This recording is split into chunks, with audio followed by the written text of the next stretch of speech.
I couldn't afford to do much traveling. And so that became a God thing in itself, where God would provide supernaturally for me to go on certain trips just to meet him. One time I wanted him to be at an event in Atlanta that we had had previously the year before, some workplace ministry leaders. And so we were going to do it again the following year. And I said, would you come to it? And he said, I can't.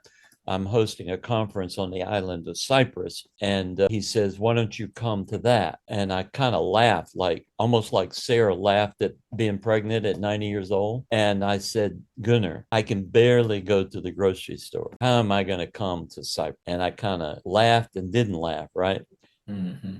Literally that afternoon, I get a phone call from a ministry here in Atlanta. And the guy was an avid reader of TGIF. And he had a mission. He was over their missions department. And he says, Os, what are you doing tomorrow? And I said, nothing. I'll be here in my office. He said, I'd like you to ride to the airport with me. We're going to pick up a guy named Dave.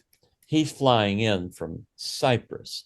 I said, that's interesting. He says, did you know that there's going to be a conference hosted by Gunnar Olsen on the island of Cyprus in March? I said, well, as of just a few hours ago, I do know that because I spoke to Gunnar. And he said, well, we thought it would be wonderful if we could have you teach your workshop to some leaders as we go over there and cover all your expenses and pay you an honorarium for teaching our guys. Would you be interested?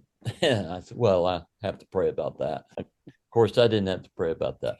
And so literally what happened was his plan didn't exactly work out, but what he did instead is he just wrote the check for me to go to Cyprus.